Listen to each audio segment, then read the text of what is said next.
for today, my topic for tonight, ladies and gentlemen, is of course with regards to how you can achieve your goals quickly in this 2018. You know, it's very important to have goals in life, much so in our business. Napaka-importante nung meron kang goal because as we always say in our trainings, pag may goal ka, yung work attitude mo, yung work etiquette mo, yung mindset mo, naka-base dun sa goal mo. So, I will repeat, pag may goal ka, yung work attitude mo, yung work ethics mo, yung mindset mo, naka-base dun sa goal. So, can you imagine kung wala kang tina-target, kung wala kang goal, that means may domino effect. Pag wala kang goal, it affects your work attitude. Tamad ka, wala kang pakialam sa oras, wala kang sense of urgency. It affects your work etiquette or work ethics. Pag sabing work ethics, wala kang disiplina, hindi ka nag-i-improve ng craftsmanship mo. When we say craftsmanship, yan yung skills mo. Yung work ethics mo, wala kang pakialam kung may natututunan ka o wala, nag-i-improve ka o hindi. And of course, it eventually affects your mindset. And we all know for a fact that mindset plus your skill set equals your success. Therefore, napaka-importante ng goal. Kaya lagi ko kasi sinasabi to, whenever I train people, especially the NDO, kailangan may target, kailangan may goal ka kasi doon nakabatay kung paano ka mag-a-action or mag-take ng action sa goal na yun. Halimbawa, when it comes to losing weight, kung may goal ka, naka-base doon kung ilang rice ang kakainin mo, ilang calories, ilang carbohydrates, ilang fats. So meaning dahil gusto mo mag-lose ng weight, doon din nakabase yung action mo. It's the same way, kung gusto mo rin mag-gain ng weight, gusto mong mag-improve ang muscles mo and everything, doon din nakabase ang work attitude mo. In terms of your work, if you are employees here, doon din nakabase yung promotion mo. So, napakahalaga ng goals. That's why, tuwing January, this is the best time to actually plot your goals because you have 12 months to accomplish whatever goals you have set for the whole year. Kaya, ito, tips on how we can achieve our goals quickly. There are so many talks, there are so many topics already, there have been so many discussions with regards to goal setting, but this one, I believe, can improve or can help us a lot. So number one, to improve the possibility of achieving our goals this year, because one thing you have to understand in our business is this, lalo na pag nasa business kayo, kung ano po yung aanihin nyo ngayong 2018, whatever result you will get this 2018, most likely, galing po ito sa itinanim mo noong 2017. Kasi ganun ang buhay. I mean, meron pa siyang tinatawag na gestation period after nung effort mo relative to the result that you like. Yung effort mo relative to the result that you like, meron pang gap yun eh. Ang tawag mo sa gap na yun is the gestation period. Yung gestation is a period of time necessary for anything to come into form. Bago siya maging material, mag-manifest, kailangan may gestation period. So can you imagine 2017, may tinalit kang effort, nag-prospecting ka, nag-online ka, nag-open ka ng new line, naghanap ka ng maraming direct, nag-home party ka na nag-home party, nag-present ka na nag-present, whether field or offline. Kung yan ginawa mo, 2017, at ang dami mong activity na gano'n, hindi naman tutubo yung doon eh. And that's the mistake of a lot of people. They expect na pag nagtanim sila, aani agad. Masyado nating kinuha yung meaning, niliteral natin, pag may tinanim, may aanihin. Well, in between, merong nalimutan dun sa pag may tinanim, may aanihin. Pag may tinanim ka, hintayin mong tumubo para umani ka. Ang nagkamali yung iba, nagtanim, tapos hindi makapaghintay. Naiinip, ang taas ng expectation, hindi nila alam lahat ng malaki nagsisimula sa maliit. So they get disappointed. So eventually, yung ginawa mo ng 2017, whatever effort, activity, kung anong tinanim mo, tutubo pa yun bago ka umani. Aanihin mo yun, most likely, this 2017. this 2018. Ngayon, ang disadvantage nun, pag wala kang tinanim noong 2017, wala kang aanihin ngayong 2018. And in the same way, na pag wala ka rin uling ginawa ngayong 2018, wala ka uling aanihin ng 2019. Now, it doesn't matter kung kumita ka o hindi noong 2017. Ang importante, natuto ka. Kunwari, walang nag-materialize dun sa mga ginawa mo, it doesn't matter. Importante, may natutunan ka. Ang problema sa lahat, hindi ka na kumita, wala ka pang natutunan. So, kailangan, nauuna mo na yung natututunan mo, such that pag natuto ka, magagamit mo itong puhunan to become better this 2018. Now, what does it mean when you embrace the unknown? Now, as leaders, as serious networkers, one thing you have to ask yourself is this. When you experience the unknown, what is your emotional experience? What is your emotional feelings? Pag may hindi ka alam kung anong mangyayari, ano ang emotional response mo? Umaatras ka ba? O tumutuloy ka ba? Because the truth is, pag gagawin mo itong negosyong to, ang daming unpredictables. Marami kang hindi ma-anticipate. Maraming mga expectations na akala mo hindi mag-appear, but in your journey, in your business, believe me, ang daming unknowns and unpredictables. And in our study, in our experience, the mother of all fears is the fear of the unknown. In fact, kaya maraming nag-quit is because of the fear of the unknown. Hindi nila alam kung may mangyayari, hindi nila alam kung yung ginawa nila last year, tutubo this year, hindi nila alam yung downline nila, na mabagal nagsimula, kung puputok o hindi. Therefore, yung kanilang emotional response, since they do not know what's gonna happen, guess what? Ang gusto natin, doon tayo lagi sa sigurado. So as leaders, let me ask you again, ano yung emotional response mo pagka may mga unpredictables na nangyayari sa network mo? At tulad na lagi kong sinasabi, the mother of all fear is the fear of the unknown. Bakit maraming taong takot mamatay? Because we do not know what's on the other side. Wala pa namang namatay, tapos nabuhay at nagkwento sa buong lipunan na ganito sa kabila. So a lot of people are afraid to die because it's not the fear of death actually. It's the fear of the unknown. Merong tinatawag na fear of public speaking. Well, the truth is, it's not about the fear of public speaking that you're afraid of, but actually the fear of the unknown, kung ano yung feelings dito sa harap pag nagsasalita ka na. So, ang mother of all fear is the fear of the unknown. Now, kung yun ang fear, yun ang mother ng fear, kailangan ba malaman natin lahat? Hindi po. Walang ganun sa buhay na kailangan malaman mo muna lahat bago ka magtuloy. Pero ang kailangan mong gawin is that emotionally ready ka dapat kahit anong unpredictables ang mangyari. Are you with me? Ano yung mga unpredictables? Hindi nagkatotoo yung expectation mo. 3 to 6 months, ang iniisip mo, kikita ka, tapos hindi pa rin ikaw kumikita. You just have to embrace the unknown until such time na maging comfortable ka sa mga hindi mo kayang i-predict. Because life itself is full of mysteries. Tama mali? Kaya hindi mo alam kung ano mangyayari. Tuloy-tuloy ka lang. Yung mga naging global ambassador dito pagka sila po yung in-interview nyo. And I can promise you that. Tanungin nyo sila. Miss Maylene, Miss Carlo, Sir Roy, Sir Mike, Sir Marco, paano po ba kayo naging global ambassador? And you will be amazed. They cannot answer you specifically how they did it. Ano pong ginawa niyo, Miss Maylene? Ang sasabihin sa inyo ni Miss Maylene, wala, umataw lang ako. Nag-OPP lang ako, hindi ako huminto. I never gave up. May commitment lang ako. Determined ako. Pero pag tinanong mo ano yung specific plan of actions that they did, they can never recall. Because the truth is, they do not know. Sir, ba't hindi nila alam? Kasi, ang pag-network, hindi mo mapipredict kung anong gagawin mo para pumutok ang network mo.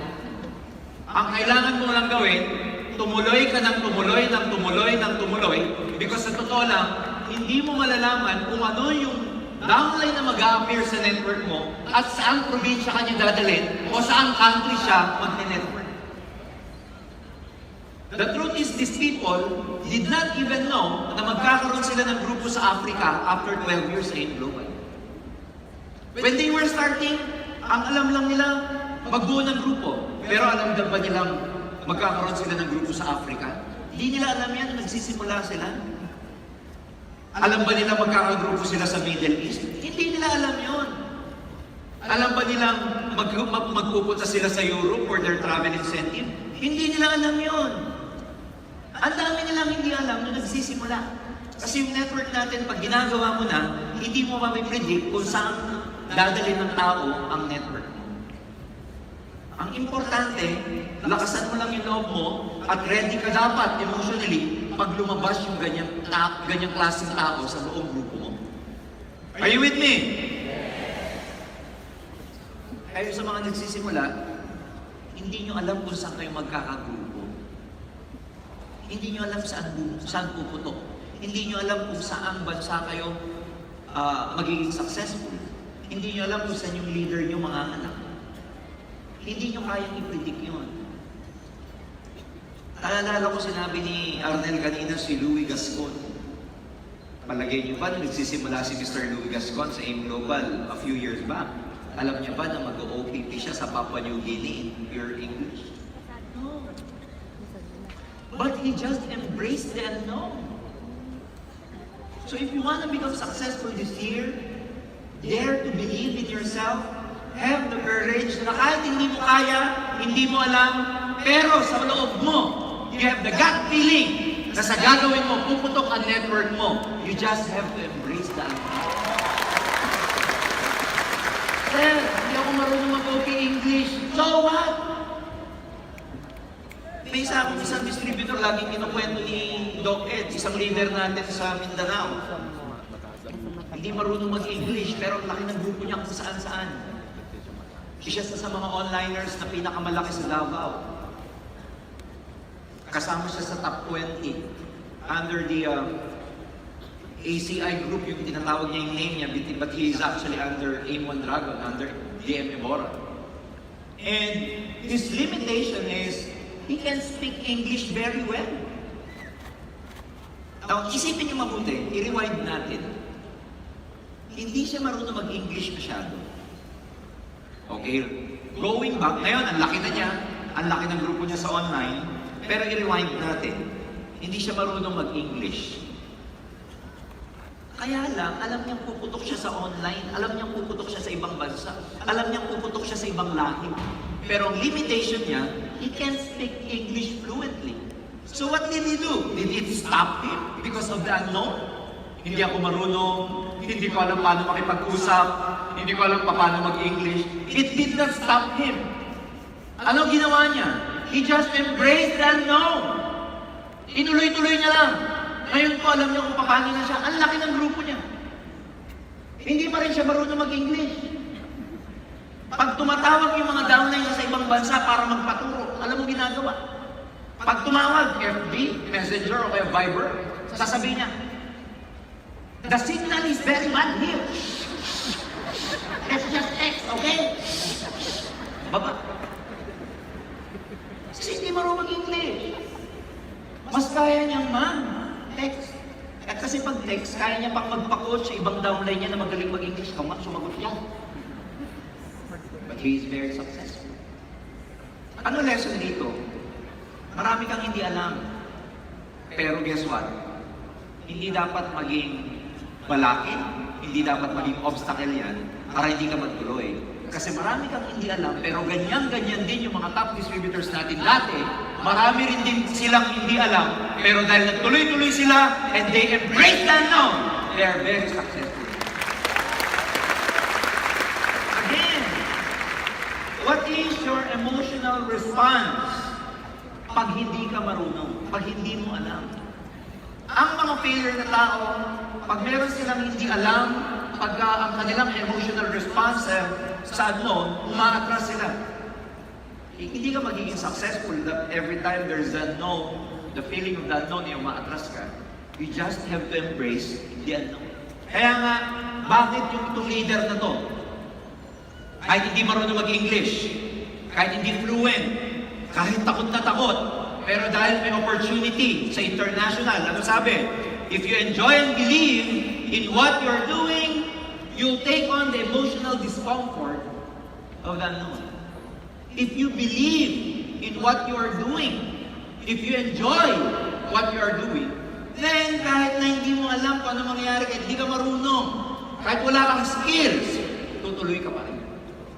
Sapat na po yung naniniwala ka sa ginagawa mo para maging puhunan yan at malabanan mo yung unknown. Hindi mo kailangan malaman muna sa lahat sa una. You just have to embrace it. Are you with me? Yes. Next, find clarity quickly. Ano ibig sabihin yan? Maging malinaw sa'yo kung ano yung gusto mo. Problema sa maraming mga nagdi-network, lalo na yung mga bago, hindi nila alam kung ano yung gusto nila. You know, ang pinakamadaling turuang distributor, yung sasabihin niya, Sir, ito po ang gusto kong mangyari. Paano ko po ito makukuha? Sir Jurgen, Sir Ernel, gusto ko pong pumutok ang network ko. Ano po yung dapat kong gawin? Sir, yung leader ko na isa, medyo hindi po siya nakikinig sa akin, ano po yung pwede kong gawin? Ang pinakamasarap turuan ng distributor, yung alam nila kung ano yung gusto nilang makuha. Kasi bibigyan mo lang sila ng plan of action to become successful. Ang pinakamahirap turuan ng distributor, alam niyo kung sino? Yung hindi alam kung ano ang gusto niya. Yung pag tinanong mo, ano bang motivation mo? Ano bang why mo dito? Hindi ko pa po alam.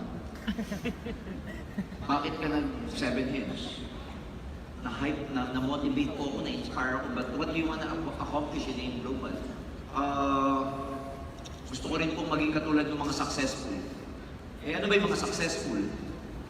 Successful po sila. Yan ang pinakamahirap turuan. Yung hindi nila alam what they want. Lagi ko po sinasabi, kailangan sa isip nyo pa lang. Tapos na. Tinatrabaho na lang natin. Yes. Ulitin ko, dito pa lang, you're done. Dito pa lang done na. Dito pa lang, alam mo na, global ambassador ang gusto ko, 500,000 man ang gusto ko mag-drive ako ng puting Honda Civic. Gusto mo kung anong sasakyan, gusto mo kung anong bahay sa Camellia Home and magkano. Dito pa lang dapat, clear na. Dito pa lang dapat, tapos na. Dito pa lang dapat, global ambassador ka na. Tinatrabaho na lang natin. Dito pa lang dapat, milyonaryo ka na. Hindi yung sa isip mo, kaya ko ba to? Yung kabila, mukhang hindi. Pati universe, malilito sa'yo. I'm telling you, you have to be clear what you want. Because if you're not clear, then the universe itself will be confused of the things that you want. Paano mo makukuha yung mga bagay na gusto mo? Ikaw mismo, hindi ka clear kung ano gusto mo. You have to be specific. And ito ang twist niyan. If you want to achieve big things, pag malalaking bagay ang gusto mong makuha, your path will be unclear and hazy. Malabo yung mga dadaanan mo. Hindi mo alam kung ano yung dadaanan mo. Hindi mo alam kung saan ka dadalhin ng daang tinatahak mo. That's why, katulad ng sabi ko kanina, you just have to embrace the unknown and believe in what you're doing. Kaya maraming nagpo-quit because the need or the emotional need for clarity. Yun ang gusto ng tao, emotionally, gusto natin na klaro. And fear of the unknown leads people to abandon their dreams for more straightforward pursuits. But the truth, my friends, is this. Hindi nyo kailangan malaman kung anong step by step papunta doon. Ang kailangan mo lang, clear sa isip mo kung ano yung mga bagay na gusto mong makuha. Are you with me? Yes. Gusto mo makuha yung 1,000 points. Gusto mo maging global ambassador. Gusto mo kumita ng 1 million to become a member of the Millionaires Club. Of course, there are so many steps to be able to pursue that goal. Pero hindi mo alam kung ano yung step by step papunta doon. Again, ang kailangan lang dito, lakasan ng loob. Ang kailangan lang dito, alam mo kung ano yung gusto mo. Alam mo kung ano yung mga bagay na gusto mo makuha. That's why, bago dapat matapos ang January, maisulat nyo sa mga notebook nyo, mailagay nyo sa notes, sa cellphones nyo, what are the things you really want to get this year? Eh, laging tinuturo sa NDO yun, yung SMART, S-M-A-R-T, na goals, SMART goals. Kailangan alam nyo yun. Ano yung gusto mong makuha this year? Let me tell you, even the top distributors, yung mga malalaki na kumikita, kung ikukumpara ko sa yung bago, itong mga malalaki na kumikita, kung tignan nyo yung kanilang mga buhay, lahat meron na sila. Kotse, meron na. Savings, meron na yung mga yan. Investments, meron na po sila. Bahay, meron na. Educational plan for their kids, insurance nila, meron na. Lahat meron na. Pero magugulat ka dito, kung meron tao na mahihirapang mag-set ng goal, yung mga taong meron na. Tama ba? Dapat hirap na silang makuha. O kaya hirap na silang maglista. Ano ba bang gusto ko? Meron na ako lahat. Pero dito ka magugulat. Itong mga taong ito na kumikita na meron na lahat, sila pa yung kauna-unahang mga tao na klaro sa isip nila kung anong gusto nilang makuha this year. Kung sila na meron na, nagsiset pa ng goals, clear sa mind nila kung ano yung gusto nilang makuha this year, lalo na dapat ikaw na wala pang nakukuha sa buhay niya. You ask them, I'm not kidding, you ask our top distributors, what do they want to accomplish this year? They can answer you right away. But ask an ordinary distributor who hasn't made any money yet, and you ask him or her, what do you want this year? They will utter,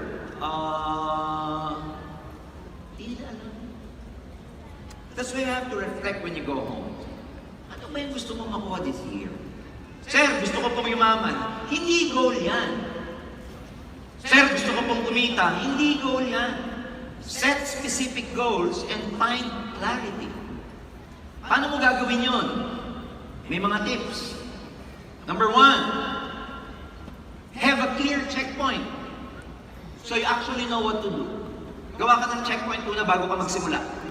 Bago tayo magsimula ng hataw, bago tayo magsimula ng kung ano-anong activity this year, checkpoint muna para kang babiyahe sa malalayong lugar, i-check mo muna yung sasakyan mo. Tama ba yung air ng gulong mo? May gasolina ba? Yung mga oil, mga filters, is it, are they working well? You have to have a clear checkpoint before you even begin. Check niyo muna, check your goals. Anong goal mo this year? Pagkatapos ng goal na this year, what is your goal every 6 months? After 6 months, what is your goal every 3 months? And then, what is your goal every week or every month? You have to have a clear goal in your mind. Number 2, a hard and fast timeline. Kailangan meron kang timeline, katulad ng binanggit ko. Sa 1 year, ano yung dapat natapos mo? Sa 6 months, ano dapat yung natapos mo? Sa 3 months, ano dapat yung natapos mo? Every month, ano yung gusto mong makuha? And when we say hard, kailangan, seryoso ka. Kailangan, totoo. Hindi na extend yung deadline mo. Number 3, the right tools and systems. You have to have the right tools. To be able to get your goals, kailangan clear sa inyo kung ano yung tools na kailangan nyo gawin to become successful. Marami tayong tools, but I'd like to divide it into 2 forms. Unang tool, yung tools na kailangan mo sa field. Yan yung offline, yan yung hindi ka nag-online. Kailangan mo rin ba ng tools sa field? Yes or no? Ano yung kailangan mo sa field? Pag nag-OPP ka sa field, ano yung kailangan mo? Ha? Ang dami. Ano yung tools? Cellphone, kailangan mo a nice pen, kailangan mo ng white paper, kailangan mo ng clear book. Yan yung sa field. Yung mga nagawang party sa inyo, kailangan nyo ng maliit na whiteboard. Yung iba sa inyo, may projector na maliit. Yung iba sa inyo, merong Manila paper. Huwag na kayong gagamit ng mga... Yung iba kasi pag nakikita ko nag-OPP hanggang ngayon, ginagamit yung likod ng kalendaryo. Alam niyo yung likod ng kalendaryo? Yung puti? Pinabaliktad. Hindi naman kayo ng maayos-ayos na white paper, na Manila paper o kaya kartulina. Kaya niyo ako, huwag na kayo gagamit pag nag-OPP kayo, yung babaliktarin niyo yung placemat. ng Kenny Rogers o kaya ng Shakey's. O OPP o makikita mo, babalik na rin yung Shakey's. Doon mag-OPP, wala man lang baong bond paper. O kaya yung tinatawag ni Bong na kokomban. Dapat may baong man lang kayong kokomban. Kasi yung prospect mo, hindi mo alam na yung presentation mo, inuuwi nila minsan yan. Naka-experience ba kayo ng gano'n? Yes. Yung pagkatapos mong sulatan, pwede mo akin na lang to. Eh kung nagsulat ka sa likod ng Shakey's, yung papel, yung Kenny Rogers, ang pangit. Are you with me? Yes. Sa online, ano yung mga tools na kailangan nyo? Maayos na cellphone, maayos na internet connection, maayos na tablet, laptop, or whatever. Maayos na PowerPoint presentation, maayos na mga pictures, maayos na copy ng marketing plan. Ang dami mo kailangan i-prepare. System, mga kaibigan, itong system na to, maraming mga grupo may kanya-kanyang system. And it's very important na pag ikaw, distributor ka, meron kang specific system na sinusunod. Tulad yan, ang dami-daming mga grupo, they're coming up with a lot of system. Like Healing Project, from Masterminds, we have Plug and Play. Yung iba pa, may iba pa pang mga kung ano-anong mga system.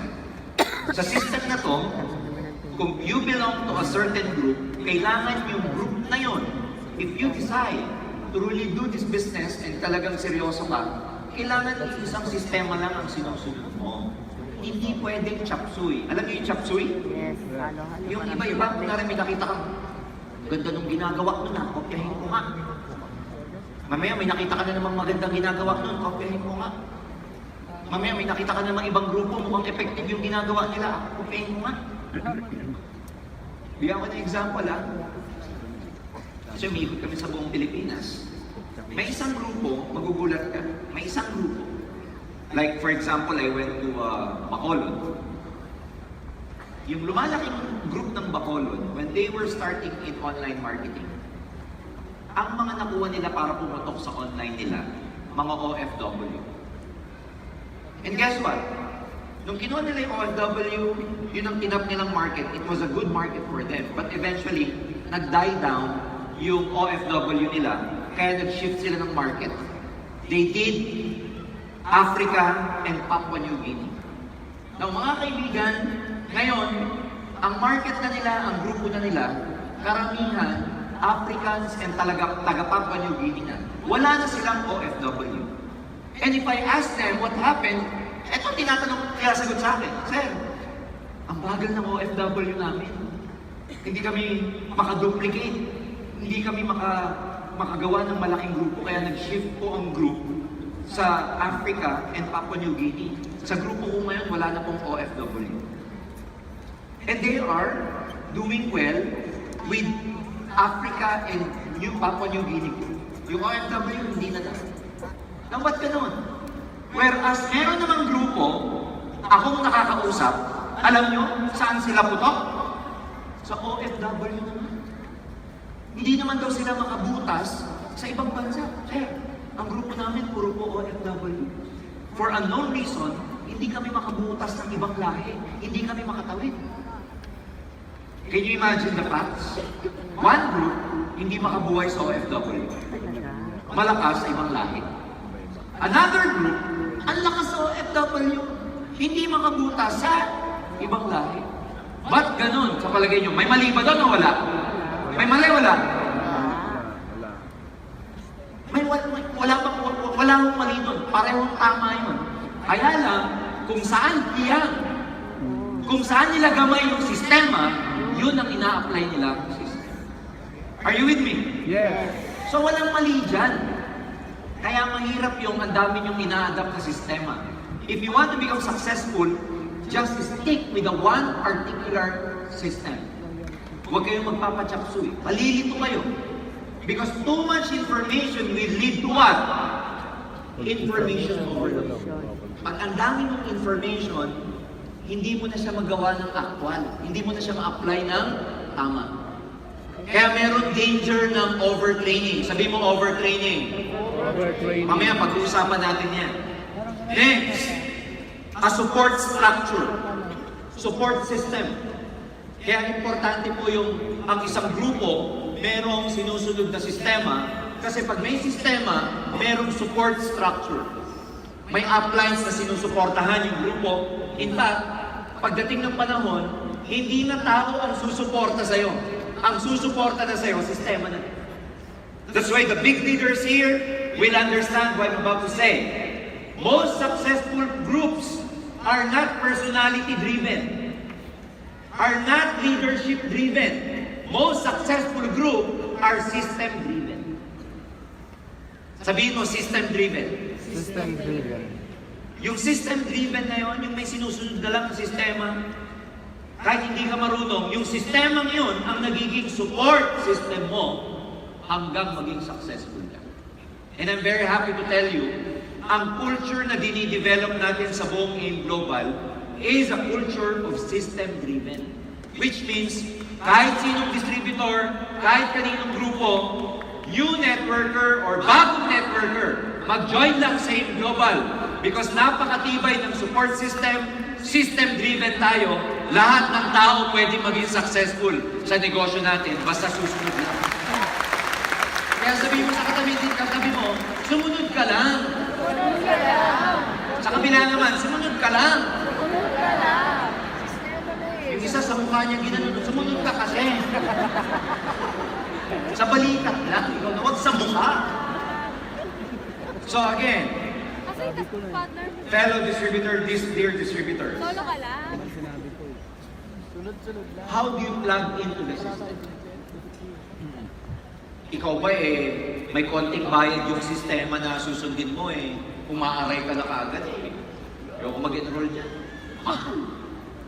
Alam mo, hindi yung mahal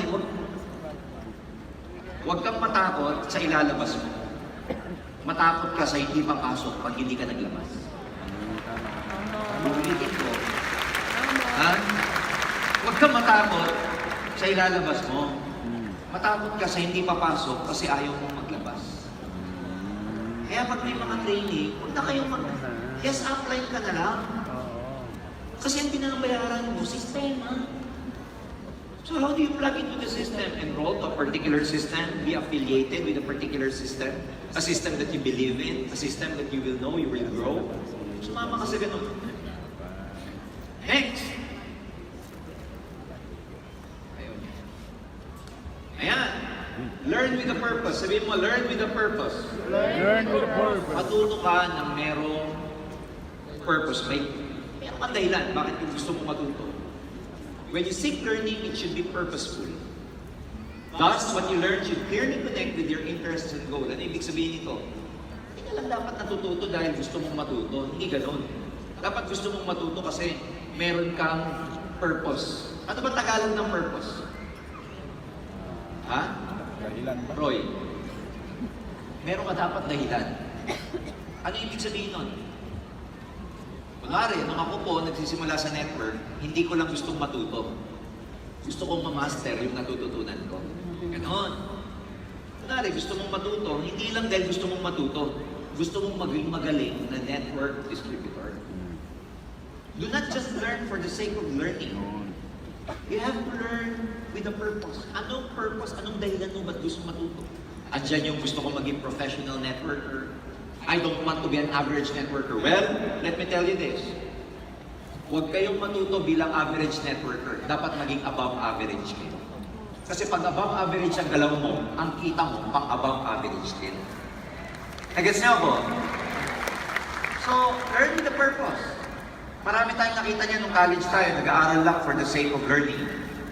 Pero wala silang passion sa pag-aaral. So, importante, kaya nyo gustong matutunan to kasi gusto nyo maging master. Gusto nyo maging magaling. Gusto nyo maging icon. Sabihin nyo icon. Icon. Sino gusto maging icon sa networking? Taas ang kamay. Sino gusto sumikat? Taas ang kamay. Sino gusto maging mentor? Taas ang kamay. Yun dapat ang gusto mo. Yung kaya mo gusto matuto para pagdating ng panahon, maging mentor ka at makapagturo ka rin ng ibang tao. Do not just learn for the sake of learning. Samahan nyo ng dahilan. That's why it should be connected to what you want. Gusto mo ba maging mentor? Gusto mo ba maging speaker? Gusto mo ba maging master? i-connect mo yung pag-aaral mo sa mga bagay na gusto mo para hindi ka tatamarin. Number 4, ito medyo jargon to, but pasisimplahin ko lang. The focus on context-based learning.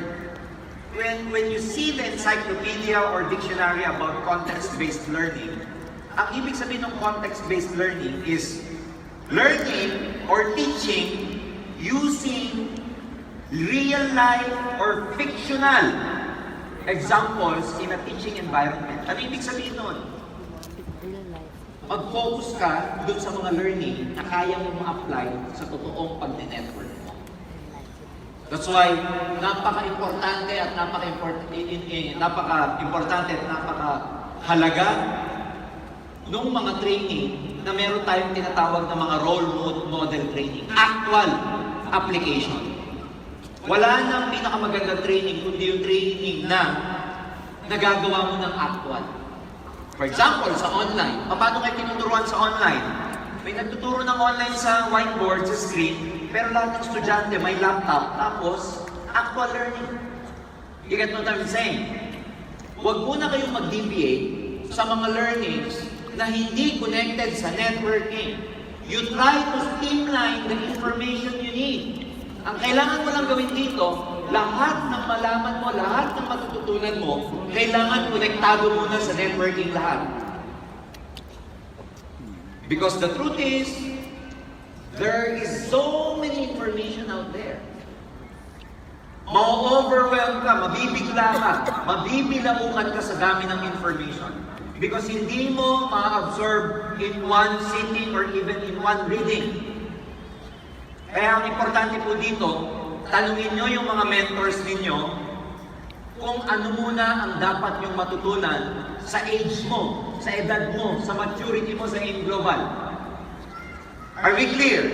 Yes. Pag sinabi ng apply nyo, huwag ka muna umattend dyan kasi komplikado yan. Huwag ka muna umattend. Pag sinabi ng apply mo, attend ka ng LS, bagay na sa'yo ang Leader Summit, attend ka. This coming January 23 and 24. Yun.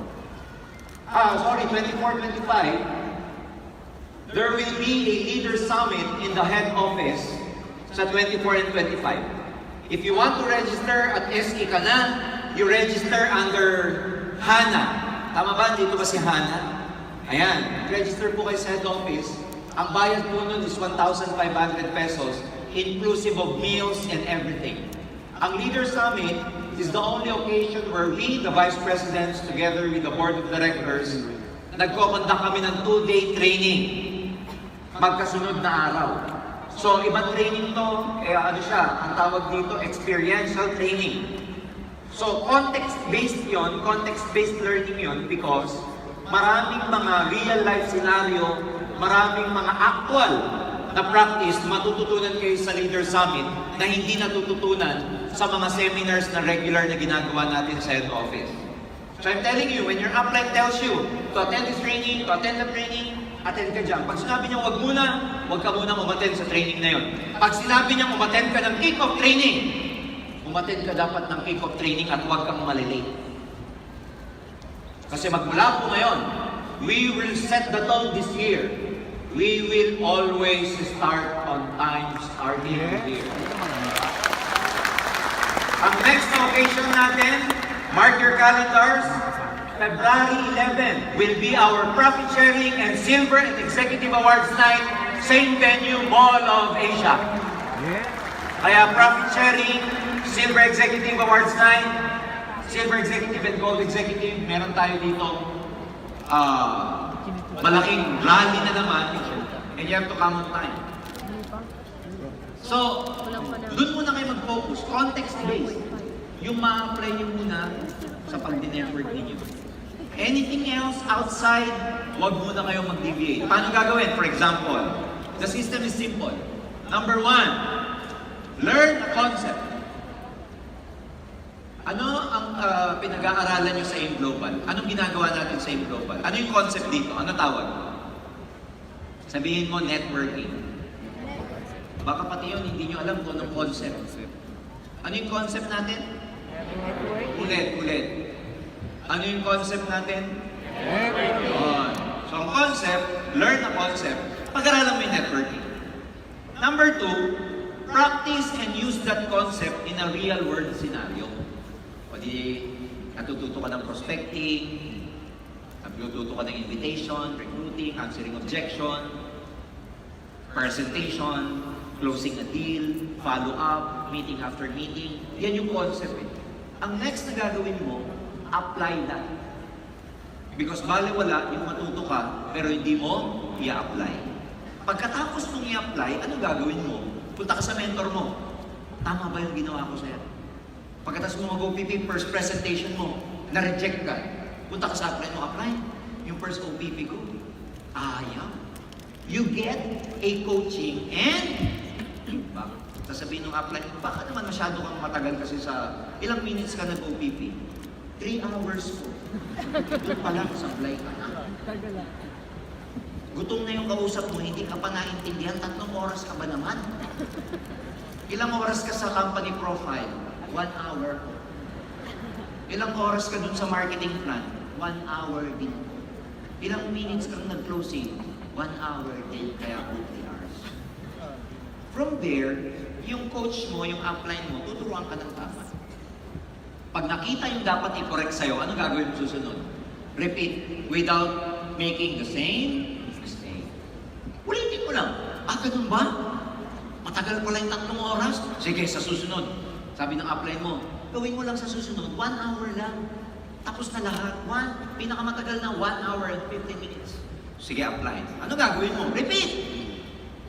O wag ng 3 oras. Ilan na gagawin mo? 1 hour and 15 minutes. After you did that, go back to your coach again and get feedback. Sabihin mo, apply. Ba't ganun? 1 hour and 15 minutes na nga, hindi pa rin nag-join. So sabi mo, wag 3 oras ngayon. 1 hour 15 na lang. Hindi pa rin nag-join. Tinanong mo, gaano mo katagal in-explain yung product? Yung product, lahat na-explain ko po ng 1 oras. Ilang minutes ka nag-OPP? 5 minutes to. Ilang minutes ka nag-closing? 5 minutes din. Tapos yung huling 5 minutes, paalaman na kaya 1 hour and 15 minutes. Ano binili? Kape po. Ilang box? 1 sachet. Are you with me? Paano bibili ng global pack yun? 1 oras kang nagbabad sa produkto. Ano bibilin sa'yo? Di produkto. Where energy flows, attention goes. Kung saan ka nag-focus, yun ang makukuha. Are you with me? So natuto ka na naman. So ano na naman gagawin mo? Repeat ka na naman. Without doing the same mistake. Ganun po ang context-based learning na karamihan ginagawa na ng marami sa atin. Yung mga hindi pa kong ginagawa yan, start doing it. Next, i-apply mo yung natutunan mo. I-apply mo. Ngayon, ano sabi ni Anthony Robbins? If you want lasting change, you've got to give up this idea of trying something. My friends, if you want to really become successful in this business, stop trying. Tapos na dapat kayo sa trying. Sino pa dito yung sinusubukan ng AIM Global? Yung kahapon, nung makalawa o last week nag-join, kung ka-join nyo lang po, okay lang yung motivation na I'm just trying this business. But if you've been here for more than a month already, please, stop trying. Dapat hindi mo na sinusubukan to. Dapat committed ka nang gawing successful ang sarili mo at matapos hanggang finish na. Yes! Tapos na tayo sa trying. Tapos na dapat tayo sa trying stage. Kasi iba yung, di ba pag may tinanong ka, kumusta ka dyan sa AIM Global? Eto, sinusubukan ko lang. Versus dun sa, kumusta ka dyan sa AIM Global? Eto, I'm very committed. Talagang tatrabuhin ko to hanggang maging global ambassador ako. Sa dalawang statement na yun, ang laki ng pagkakaiba, di ba? Pag may inibitahan ka, pwede ka bang pumunta sa birthday ko bukas? Tapos ang sagot, I'll try. Palagay nyo ng klaseng commitment yung I will try. Darating o hindi? Hindi. Pero pag sinabi mong, pwede ka bang pumunta sa birthday ko bukas, may malaking daan, etc. Sige, bakit pupunta ako dyan? Committed ako pumunta dyan. Alam mong darating. Same way with business. Tapos na dapat kayo sa trying. Please, ang unang nag-fail sa business na to, yung lagi kayong nasa trying stage. Iba ang galaw mo pag trying ka lang versus dun sa super committed ka. So stop trying. Tama yung trying na motivation, pero tama po yun sa una lang. Pero kung 1 year ka nang sumusubok, may mali na sa'yo. Dapat ginagawa mo na ito, dapat determinado ka na, dapat committed ka na. Dapat committed ka, katulad ng sabi sa Randel kanina, committed kang maging champion at hindi mo sinusubukan na lamang. Oh, get a teacher. This is very important.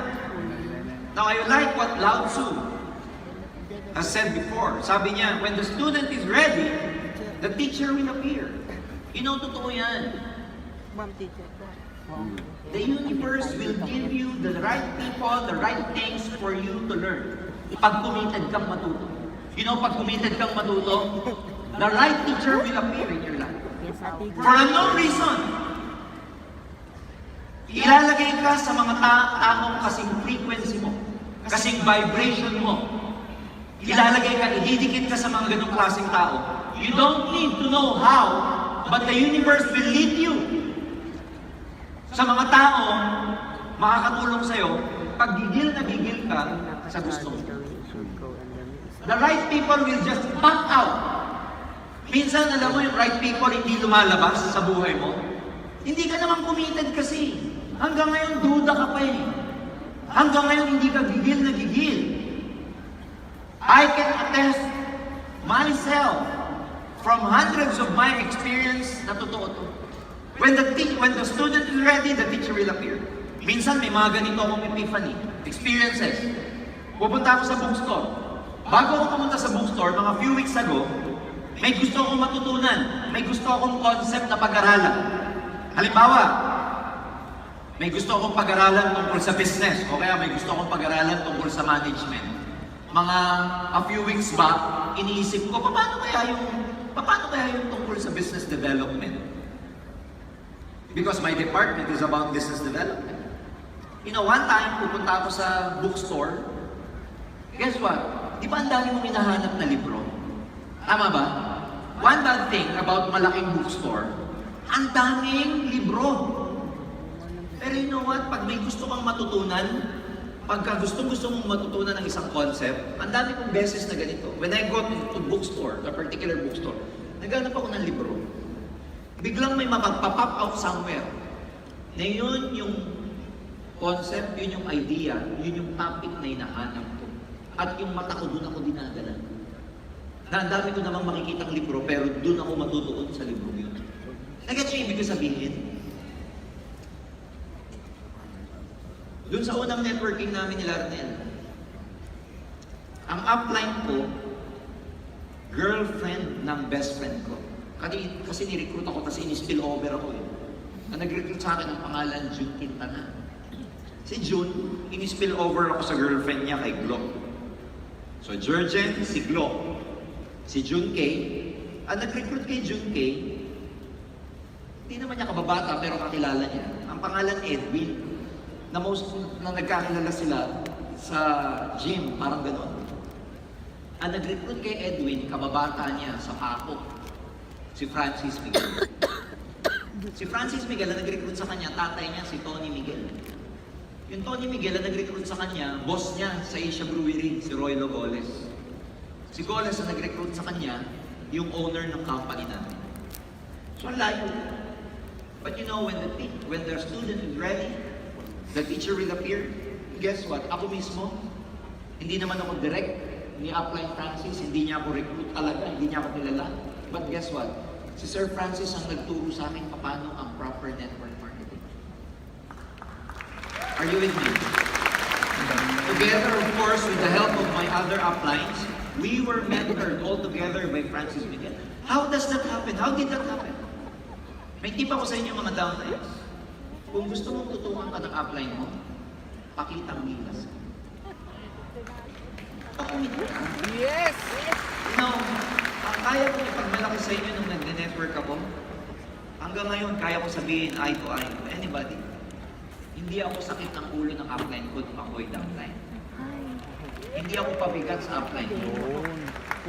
Hindi ako pasoft. That's why kung gusto mong bigyan ka ng time, many of you would want to ask time from your uplines. Hindi naman ako tinututok. Paano ka tututukan? Wala ka naman dalang downline. Wala ka namang activity. Nagpapakita ka once a month. Pag nagpakita ka pa once a month, pagod na pagod pa itsura mo. Ang lang yan. Tapos gusto mo tutukan ka. Are you with me? Pag nakita kasi ng mga upline na masigasig ka, na talagang committed ka, kahit hindi mo sabihin tutukan ka, bibigyan ka ng oras yan para pumutok ka dito sa inyo. Yes! When you're ready, you will attract the right mentors in your life. When the student is truly ready, pag magaling ka na, eventually, the teacher will disappear. The teacher, hindi ibig sabihin niyang kailangan actual or physical. A teacher could be an online mentor, books, journals. Ang pagkakaiba lang kasi pagka-physical na mentor, you get relevant feedback right away. You get straightforward answers. Hindi katulad pagka-libro mentor mo, maghahanap ka pa eh. Babasahin mo muna yung isang makapal na libro bago mo matutunan yung isang particular na topic. Hindi katulad pagka-actual na teacher, actual na mentor, apply mo talaga, direct to the point ang magiging sagot nila. Are you learning? Repeat until your learning becomes unconscious. Learning something new is all about memory and how you use it. But once you're proficient, you can perform a particular skill automatically. Kailangan maging unconscious. Okay? Yung pag-aaral. Ibig sabihin, habit na. Tulad ng sinabi ni Sir Arnel kanina. Automatic na yun. Pag may kick-off training, kahit di ka sabihan attend, wala nang pilitan. Ang mahirap kasi sa negosyo natin, training pa lang pinipilit ka pa ng upline mo. Pagyaman pa kaya? Bago yun. Bago yun, yung kasabihan na pag-attend nga ng training, di mo ka magawa, pagyaman pa kaya? Bago yan. Dati na pong kasabihan yan. Totoo naman kasi, di ba biblical? It's even biblical. You'll never be afforded with bigger tasks if you cannot accomplish smaller tasks. Hindi ka bibigyan ng malalaking bagay. Kung yung maliliit na bagay, hindi mo kayang tapusin. Pag training, pag upo, ng 4-5 oras, di mo magawa. Pagyaman pa kaya, yaman mas mahirap ang pagyaman. So dapat, unconscious na yun sa inyo, habit na sa inyo yun. Number 8, set specific goals with our timeline. Pinag-usapan na natin to. Kaya ako ginawang ganyan yung presentation because I want you to learn the concept of sowing and reaping. Kung ano yung tinanim ng mga tao noong 2014, inaani nila yan ngayong 2015. Yung tinanim ng 2015, inaani nila ng 2016. Yung tinanim ng 2017, and so on and so forth. But I'd like you to be clear about this timeline.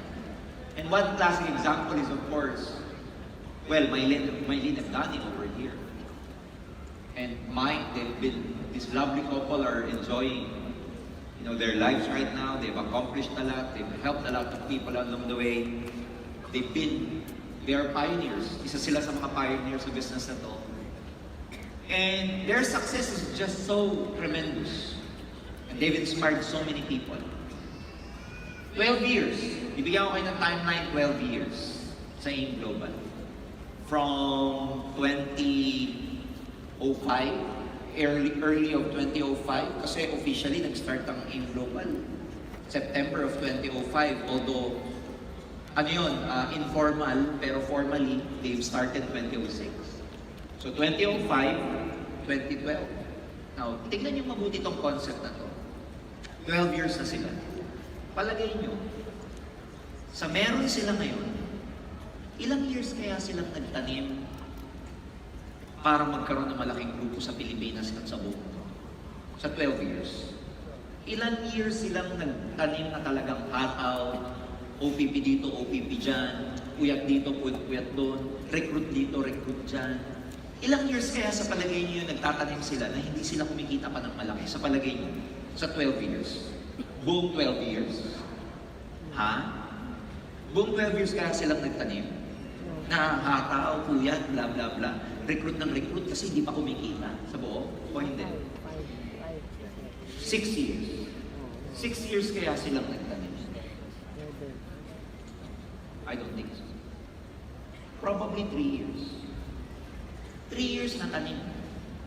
Walang pahinga, walang family day, walang Sundays, sakripisyo, trial and error, heartaches, pains, attrition, tumaas, bumaba ang cheque, pero tumuloy pa rin.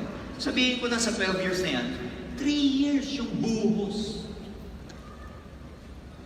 3 years minus 12 years. Or 12 years minus 3 years. Ilang years? 9. Kung 3 years silang nagtanim, ilang years na silang umaani? 9. Tapos na ba yung ani nila? Ano ba naman yung 3 taong kang nagtanim? Puyat, hataw, buhos lahat, kung habang buhay mo naman. Yes!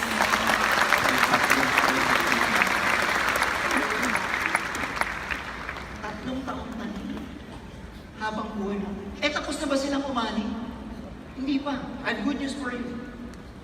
They are just starting. Kung ano yung nakikita nyo ngayon, simula pa lang ng inaani nila.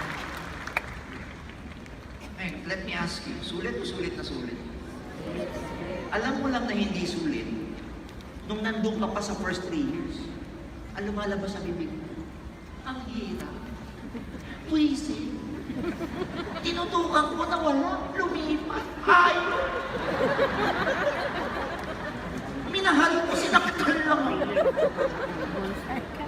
Binigay ko buhay ko, pinakain ko sa bahay, pinamasihihan ko, mawawala ang lintik. Tsakit! 3 years silang bumuhos, pero hanggang ngayon inaani nila. Friends, what is 3 years? Nahihirapan ka pag yan ang stage mo. Pero pag umaani ka na, mahihiya ka. Ang sasabihin mo, ano bang ginawa ko? Ba't ganito buhay ko ngayon? Ang tiyalak-tiyalak.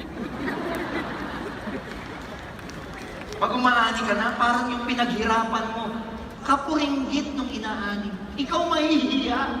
Ang sasabihin mo, ano bang ginawa namin? Natutulog na may pumapasok pa.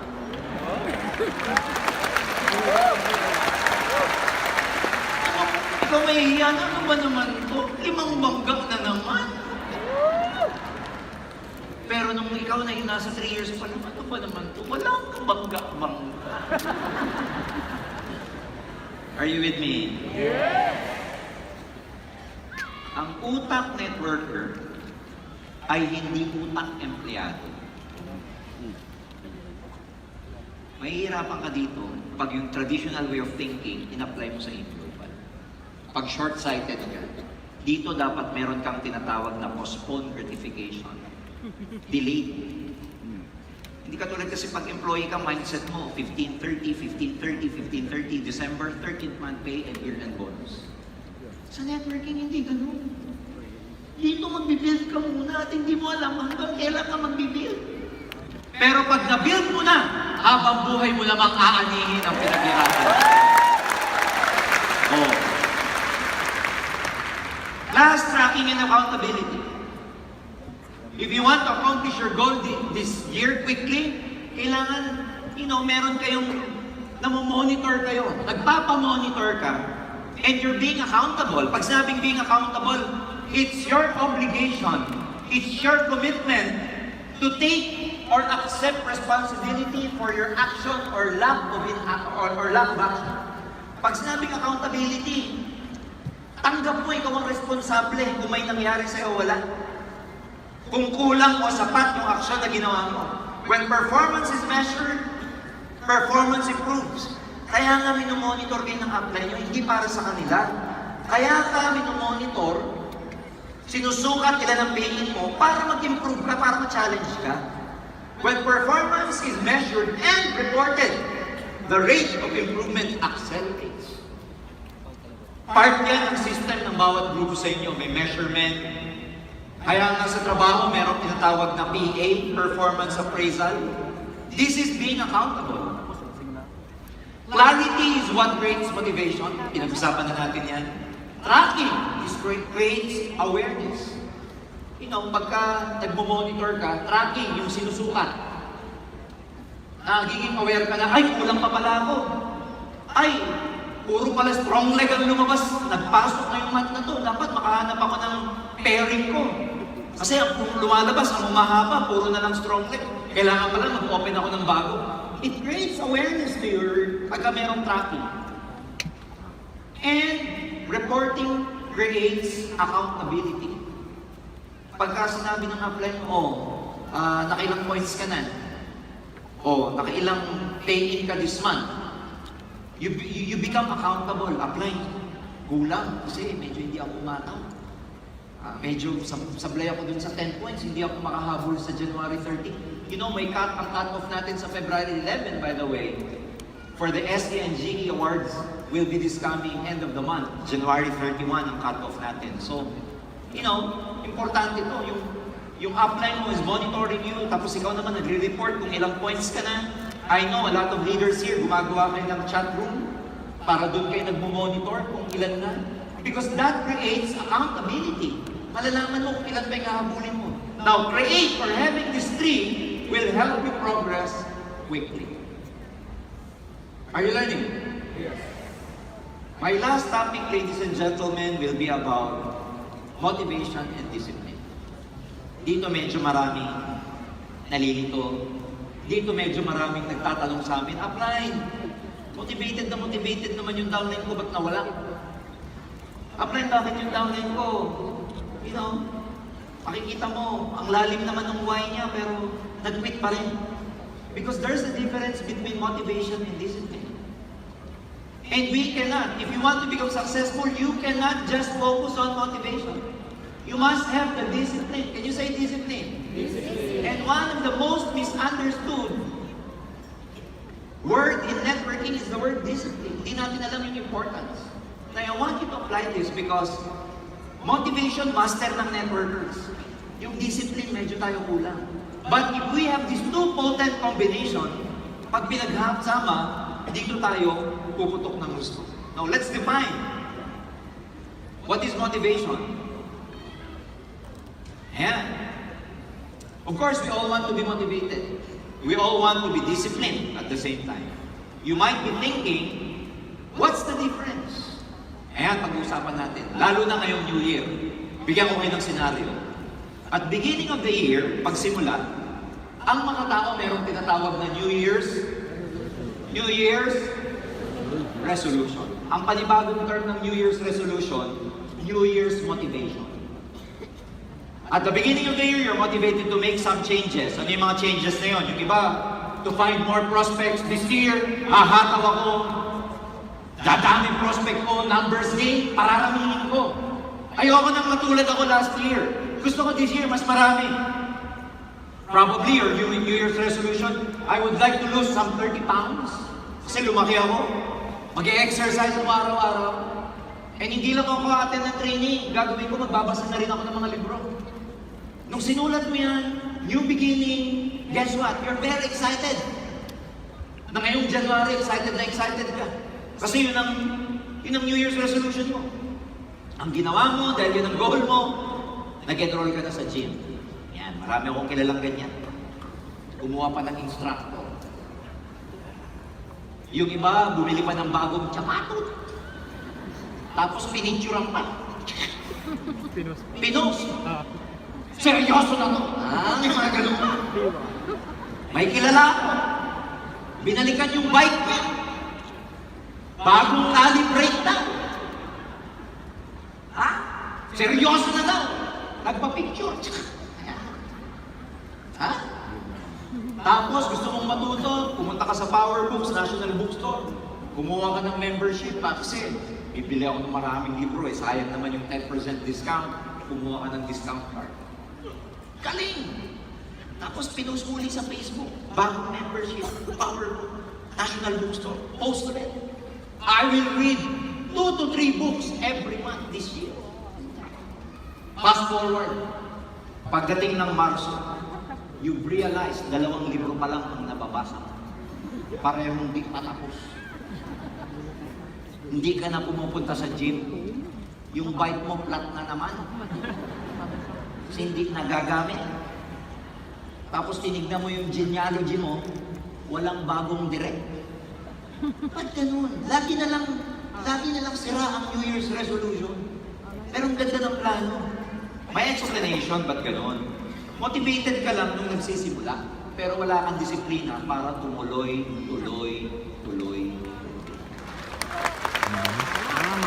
Marami na rin sa'yo, motivated ka lang. 7 heads, 15 heads, yayaman na ako. Pero wala kang disiplina para ituloy. Importante motivation pag may gagawin ka. Pero para tumuloy ka, kailangan mo ng matinding disiplina. Ano yung pagkakaiba? Ito yan, pagkakaiba niya, ngayon mo malalaman, kaya pala hindi tumatagal ang motivation. Kasi, emotion siya. At ang emotion, nagbabago. It's okay, pupunta ka sa gym if you feel like doing it. Pero pag tinatamad ka, pupunta ka hindi. Gusto mo magbasa ng libro, babasa ka. Kaya lang yung tinignan mo yung relo mo, uy, Netflix na. Yung series ng Netflix pa na, mamaya na yung libro, Netflix muna. Episode 1, Series 6, nung nanonood ka. Last na episode 7, balikan ko yung libro. Last 7 na talaga. Pagdating ng 7, bitin na. Napapansin niyo ba yung mga series na dulo laging bitin? What is it? Pagkatas ng 7, last na to, 8. Game of Thrones, 8 talaga, last na. Pagdating mo sa 8, alas 4 na, last na to, 9, alas 4 ng madaling araw. Before you know it, alas 6 na ng umaga bago ka matulog. At ang iniisip mo, hindi yung librong nabasa mo, yung Game of Thrones. Ano kaya ang susunod sa kanya? Are you with me? Yes. Motivation is the emotion of wanting to do something. You might wish that you were motivated to go to the gym or to find new prospects. Of course, you're motivated to go fishing if you love fishing. There are many ways to create motivation and motivating yourself, but believe me, motivation is only good sa simula or at the beginning. Discipline is doing the things that needs to be done regardless whether you feel like doing it or not. Ako ang pinaka-simpleng definition ko ng discipline. Discipline is doing things even if you like. Discipline means doing things that even if you don't like doing it, you still have to do it. Sa Tagalog, ang disiplina ay paggawa ng mga bagay na kahit ayaw mong gawin. Yun ang disiplina. So, pag may motivation ka pero walang disiplina, yari ka na. Kasi ang hirap eh. Because most of the time, we don't want to do prospecting. Most of the time, we don't want to go to this. Ang hirap mag-gym. Ang hirap, kaya niloloko ko ni Arnel eh. Iisa po yung gym namin sa bahay. Inapunta niya ako minsan sa gym. May instructor pa ako. Namumutla na ako eh. Abs? Ay naku po, ang abs. 30 minutes ang inuubos ko sa abs.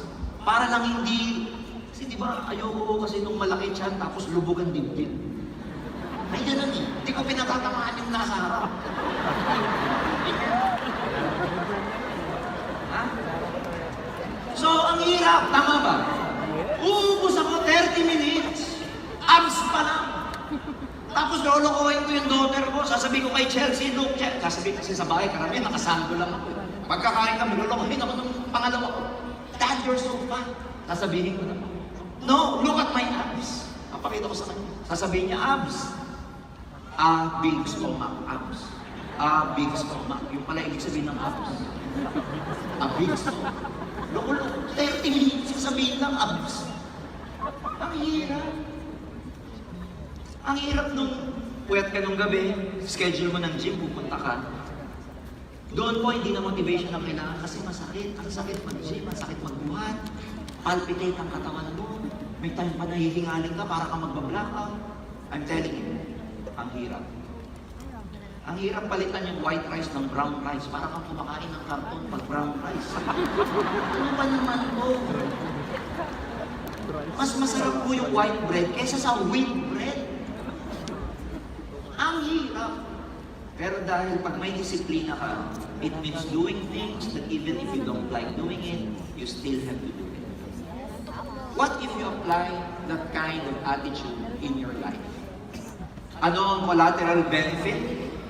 Pag nag-gym ka, kahit na ayaw mong gawin, ginagawa mo. Pag may ganung disiplina ka, lahat ng challenges sa buhay mo, kaya mo nang lagpasan kasi na-develop mo. Yes! Kung bakit ako nag-gym?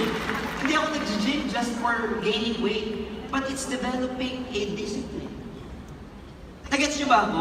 Kaya huwag niyong titignan yung mga nag-gym na nagpapalaki lang ng katawan. Hindi. May underlying benefit yun. It's the discipline required to gain that weight.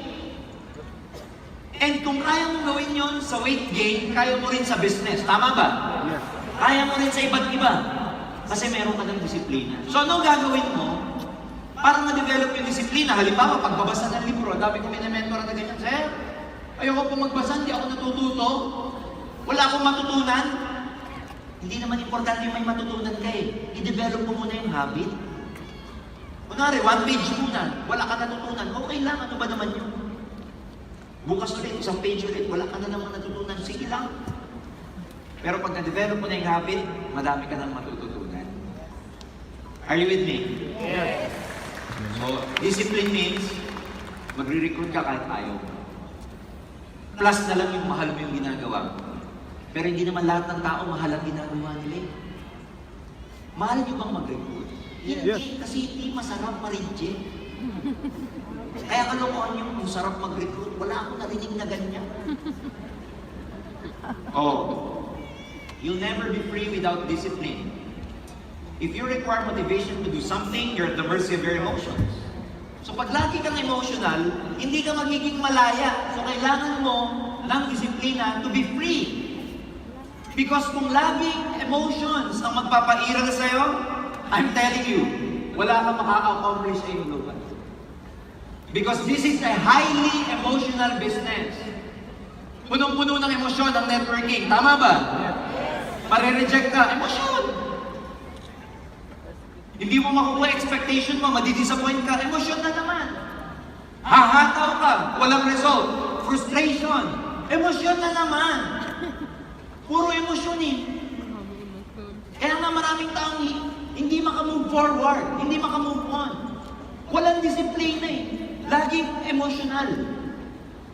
Hindi makamove on. Alam mo hindi ka makamove on if you keep blaming other people. If you don't take responsibility. Alam mo hindi ka makamove on pag lagi mo pang tinitignan yung picture ng ex mo sa profile niya.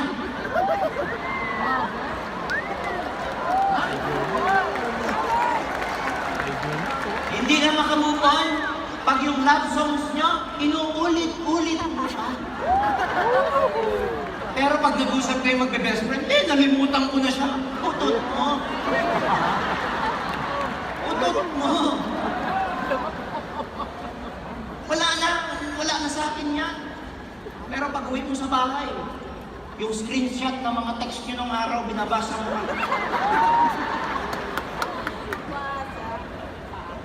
Nakamove on na daw, tignan ko lang profile niya, wala naman akong feeling, wala.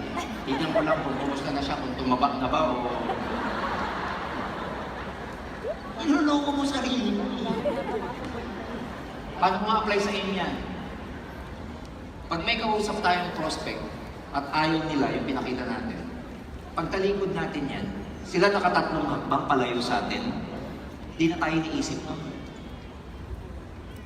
Pag ayaw ni prospect, lumayo siya, umalis na, hindi ka na iniisip. Pero ikaw, nasa tricycle ka na, sasabihin mo, hayop yun. Masabit ko na ganyan.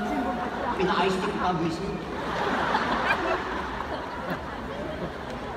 Nasa bahay ka na, kumakain ka na, babalik ako, lintik na yung pagmayaman mo.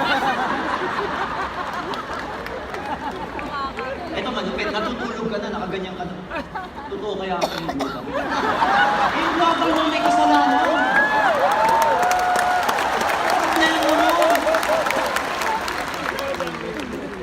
Hindi kasi makamove on ng maraming tao.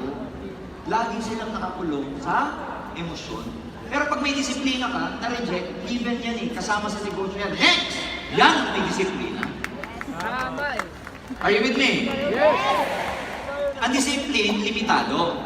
Kaya din naman importante ang motivation kasi you can only force yourself to do something you don't like for so long. Hindi din habang buhay lagi mo na lang pinipilit yung sarili mo. Kasi mahirap din magtrabaho, mahirap mag-recruit nang hindi mo mahal ang ginagawa mo. Dito ngayon pumapasok yung dapat nag-enjoy ka rin sa ginagawa mo. Kasi ang disiplina, limited lang. Bibigay at bibigay ka rin kasi walang tao na hindi tatagal sa ginagawa niya. I'm sorry, walang taong tatagal sa ginagawa niya pag hindi siya masaya sa ginagawa niya. Kaya dapat, bukod sa disiplinado ka, masaya ka, nag-i-aim global ka. Kaya nga yung iba dito, kahit walang pay, basta masaya, ayos lang. Attend ako ng Christmas party, masaya eh. Attend akong banding, hayaan mo na, total, hindi kumikita. Saya-saya na lang. Oh, saya na lang ang hapon. At least nakikip ka kaysa mag-join ka sa iba. Ang habol, kasiyahan na lang. Pag tinanong ni Aberte, teka muna, may napapansin ako puro ka na lang happy-happy. Sabi ni Downline, Aberte, mabuti na yung happy-happy. Hindi na nga kumikita, hindi pa happy. Meron naman siya tama. You should be happy sa ginagawa mo. Are you with me? Hindi ka makakadevelop ng new habit pag wala kang disiplina. Eh, napakaganda, magkadugtong yung topic namin ni Sir Arnel kanina about habit forming. You really need discipline because habit formation requires discipline at first. However, once a habit is established, hindi mo na kailangan ng disiplina pag na-establish na yung habit kasi it becomes unconscious. Part na ng pagkatao. Kaya nga, yung mga networkers dito, kung saan kayo mandalin, hindi nyo ba napapansin yung sarili nyo? Sinabi mo magbabakasyon kami. Bakasyon to. Walang network to. Wala. Pero pag may nakita kang Pilipino sa ibang bansa, gusto mo ng extra income. Mapapansin mo yung sarili mo. Teka, sasabihin ng conscious mind mo, teka, nagtatrabaho ka na naman. Pero hindi mo alam, automatic na sa'yo yung may Pilipinong nag-serve sa'yo. Uy, taga-saan ka? Taga-Bicol. Uy, Uragon ka rin. Pareho tayo. Ang goal mo magbakasyon, nakakita ka ng Uragon, ito na. Ito, Facebook mo, yan mo ko. Ito, ganyan. Umaman na ako sa yung global. Ito, picture. Sasabihin mo utang ko, boy, nagtatrabaho ka na naman. Because it's already a habit. Pag nagtututbrush ka ba, iniisip mo pa? Di na. Kaya ka nagtututbrush, iba iniisip mo. Dapat fresh ako, maghahalikan kami mamaya. Hindi mo iniisip na front mo na. Hindi na kung ano na iniisip mo pag nagtututbrush ka. Ito malupit, pag di ka nagtutbrush, yung ipin mo parang ang kapal. Pag gising mo sa umaga, parang ang kapal ng ipin mo. Kasi hindi ka nakapag-toothbrush. Are you with me? Yes! Isipin mo sa inyo pag ganyan ang habit mo. Yung hindi ka mapakali pag wala ka. Parang may kulang. Hindi ako nakapag-prospect. Mali. Sino yung pag ganun ang attitude mo? Now, I leave you with this. Motivation versus discipline. And I like this. Motivation is a good quality. It's very, very good. But it is not the most important. You have to find people who are disciplined. And before you can find these people, you yourself should be disciplined. If you want someone who will handle adversity, find someone who is disciplined. Yung makaka-handle ng problema, yung tatagal, need people with discipline. If you want someone who will conquer fear, find someone who is disciplined. If you want someone who will never lie, who will never cheat or steal, find someone who is disciplined. If you want someone who will do the tedious, the thankless, and essential work, find someone who is disciplined. If you want someone who will commit to doing everything necessary to win, find someone who is disciplined. When you find these people, do your best to keep them. Why? Because you will have downlines and leaders who are just motivated, but who will have the discipline to put in all the work required to be successful. And my friends, that is the key to winning. So it's not just motivation. May mga motivated din tao. Dapat i-train nyo maging disiplinado. Discipline to do what is necessary even if they don't like doing it. And ikaw mismo, you have to develop that habit na ikaw yung maging disiplina. Ladies and gentlemen, I leave you with that. Motivation plus discipline. When you combine them, That's a potent combination for success. Good morning, everyone. God bless us all. And Happy New Year to each and everyone.